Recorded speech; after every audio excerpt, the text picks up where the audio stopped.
Welcome back to a special edition of our Cord Cutting Weekly Q&A. Every Wednesday, 8 p.m. Eastern, I'm right here on YouTube answering your cord cutting related questions. Now, I know not everybody can make that. Church, school, gymnastics, baseball, whatever it may be keeping you away, we wanted to offer an opportunity for other readers to ask questions. So I've been opening it up on our YouTube videos. If you have a question you want to answer, leave it in a comment. I may get it in a future one. Twitter, our Facebook group, and more. I'll leave links to them. I've been asking people what questions would you like us to answer. And I've been taking some of the best ones I see most often and putting them in a list here. I'm trying to go through them. Also added a few here that get asked a lot during the Q&A that I try to answer, but sometimes just need a deeper answer than when I'm chatting with people, trying to read the chat and talk at the same time. So let's dive into some of them. I'll be doing these videos every now and then, but I will still be doing our weekly 8 p.m. Q&A, so don't worry.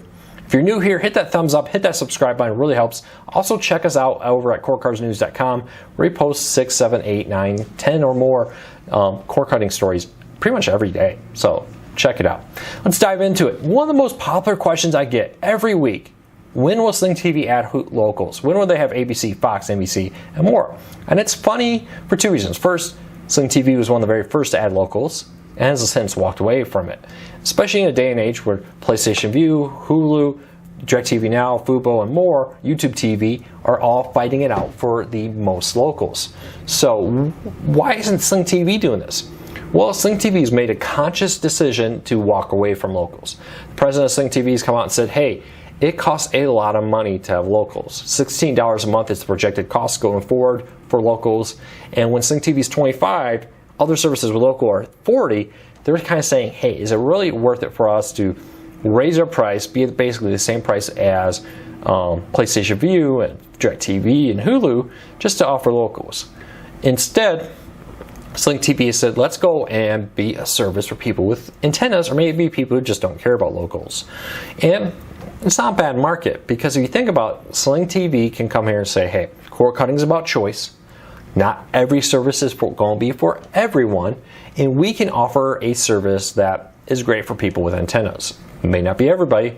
Some people may even have a great option for antennas, but decide they just want it in a streaming package. Well, they can go to Hulu, DirecTV Now, PlayStation View, YouTube, Fubo, and more.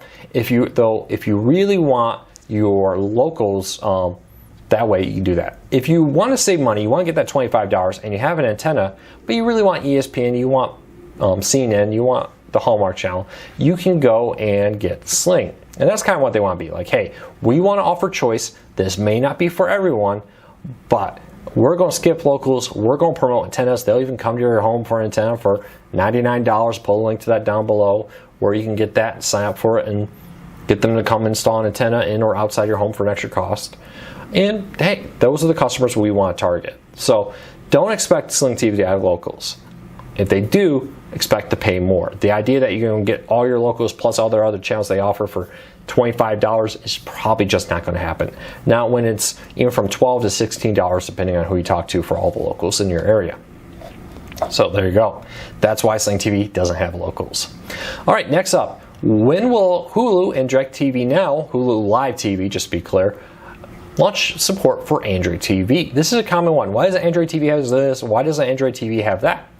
And according to Hulu, in an AMA they did on Reddit a while back, they basically said the market share for Android TV is so small, it's just not been worth it. It's on their list of things to do, but to divert attention from other devices, it's not worth it. And I can understand this. Looking at a survey of Cord Cutting News readers, number one is Roku. 70% of our readers say they own and use, the question is not just what you own in a drawer, but what do you use a device? Roku. Under that, Fire TV coming up quick, definitely growing. A long ways to go. I mean, hey, look at Roku. I think I saw 1 in 4 smart TVs sold in the United States right now is powered by Roku. They're just knocking out. Half all new streaming players sold, according to some studies, are Rokus. Fire TV. Chromecast is there. You may not consider Chromecast one, so you can throw that out if you don't want it. Apple TV coming up strong, 4th place. Growth has slowed a little bit. I think a lot of that has to do with the end of the DirecTV Now discount for a free Apple TV. And then, surprisingly, you get things like gaming systems outperforming Android TV. Android TV is there, but it can be as far down as the 6th on our list in some surveys. Now, that doesn't mean that people don't use it. It does mean, though, that when you're a small company, and you think of Hulu as a big company, but their teams that design these are pretty small. And we got to think I got to maintain apps for Roku, Fire TV, Apple TV, game systems, Xbox, PS4, Switch, and more. Hey, where am I going to put my effort? And that's probably why this has come up. For instance, DirecTV Now still doesn't have an Xbox app. Now, we have pretty concrete evidence that's in beta testing. Microsoft kind of posted this alpha tester thing, and I talked about DirecTV Now as it being in testing right now. So it's probably going to come to Xbox soon. But the problem doesn't stop there. I think a lot of companies are looking at Android TV and wondering how serious Google's about the product. Now, nothing official here. I don't have any inside information, but let's just talk about Google's commitment to Android TV real quick. There isn't a lot. Let's just be honest. When's the last time they had a major press event that they talked about Chromecast or Android TV on? And you think back to their recent event a little over a month ago, they talked about all these new products. We knew a new Chromecast was coming because Best Buy had screwed up and put it on the store floors. Even my local Best Buy, I walked in there and held it. There it was. Fortunately, the computer had updated and wouldn't let me cash it out, but it was there. I could look at it. We knew it was coming. They had the whole thing. They talked about the Pixel 3. They talked about the Pixel Slate, or whatever they call that tablet, the Chromebooks, Google Home, and more.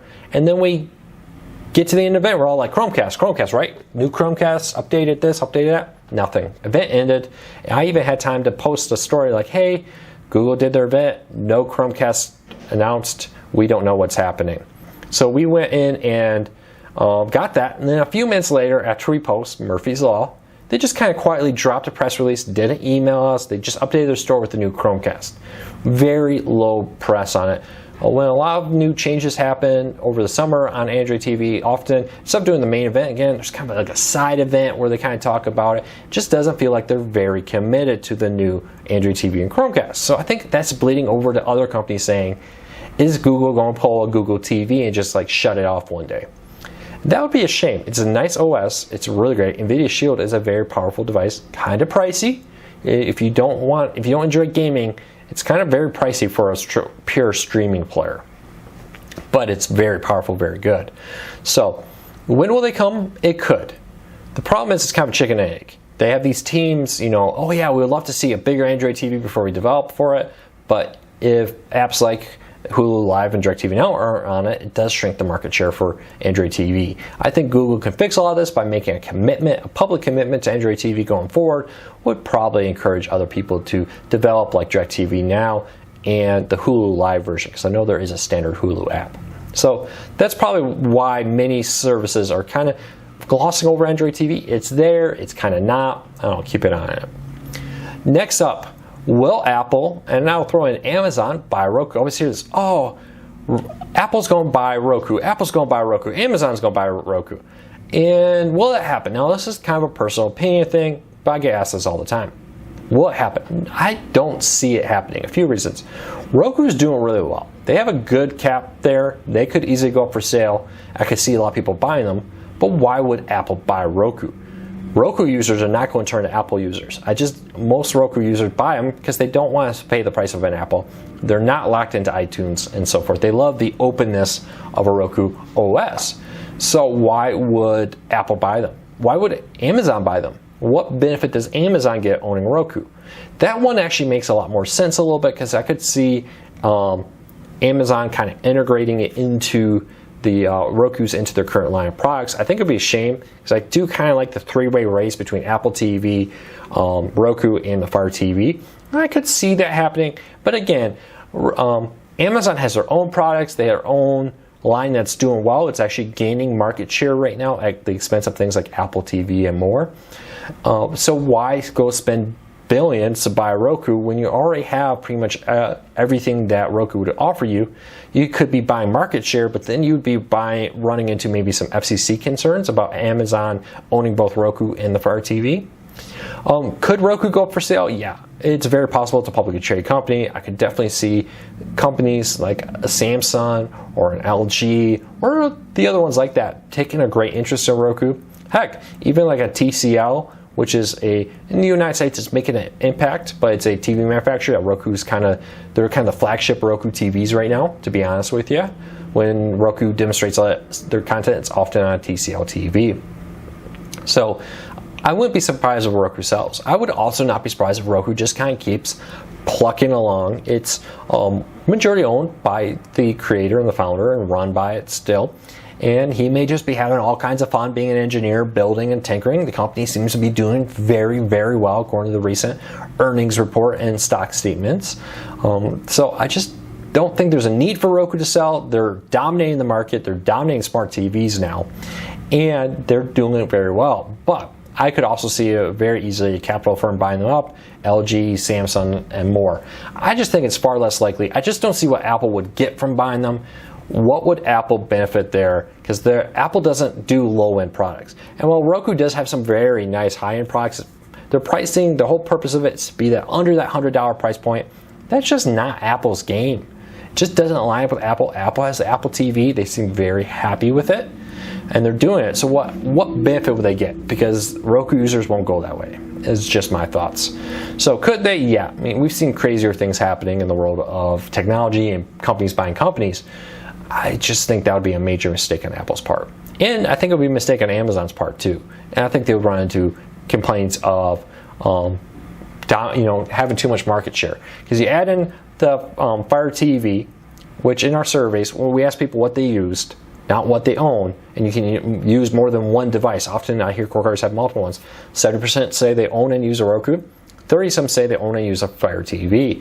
You combine those two, you're looking at that Apple TV stuff down in the like 20-some percentile range. Now you're talking about like a huge, just dominating market force with Amazon and Roku. I would be very surprised if that gets approved. I just would. All right, last question of the day.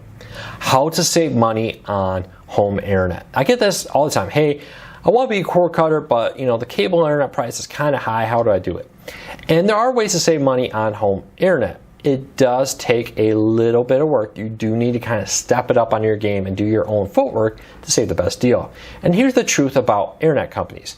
You can be the best customer. Let's say you're with Comcast 10 years, you never miss a bill payment, you have their triple play package, whatever, you're paying them like $200 a month. So you call and say, hey Comcast, love your internet, don't really use a home phone anymore, kids moved out, we don't need TV anymore, whatever, we'd just like to get internet. They're going to say, that's great, but we're going to give you the worst possible deal. We're going to jack up your price as high as possible. They're trained to try to talk you into the fastest internet speed as possible, etc.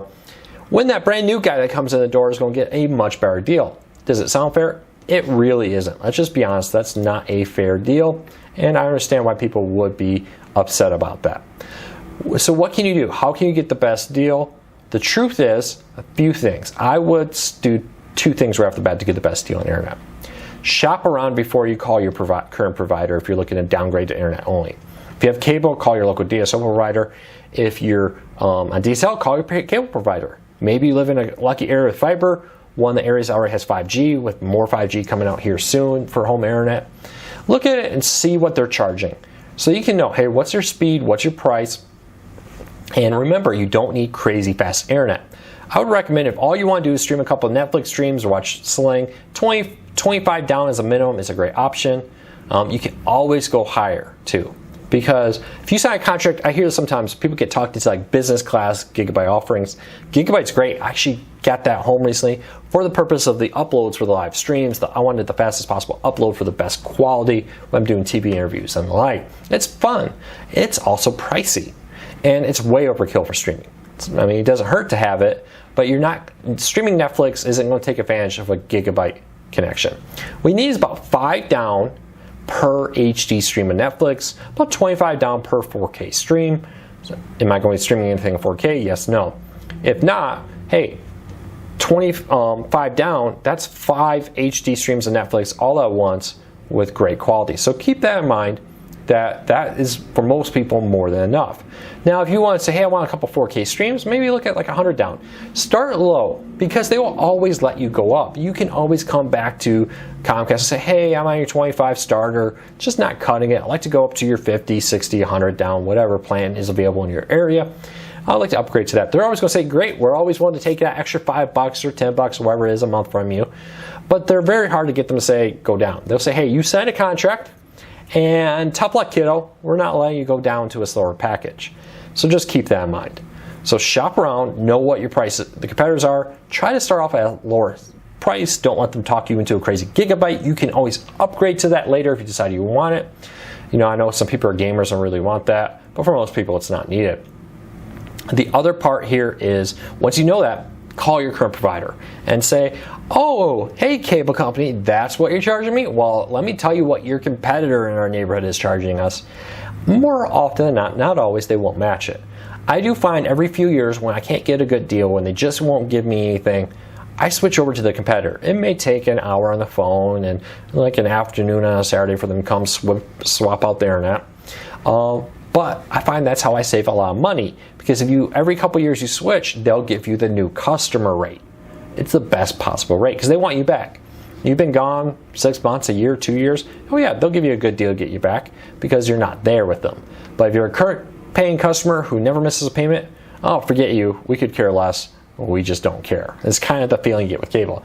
5G is going to be a big solution to this because competition's the problem here. Really is when there's only 2 providers. There's not a big deal of competition because they know, hey, we're going to get 50% of the market, right? The other guys know better than us. So if we go into it in the future where 5G is suddenly offering 4 or 5 additional options plus cable and DSL. Now you have 6, 7 options for internet providers. Now they're fighting. Now they're saying, hey, we have to improve customer service. We have to be competitive in price. Look at Verizon's 5G. There's no data cap on it right now. It's a good deal. So keep this in mind. Shop around. Do your research. Don't just be content once you sign up that that's where you're going to have forever. Every year or so, call them. Negotiate.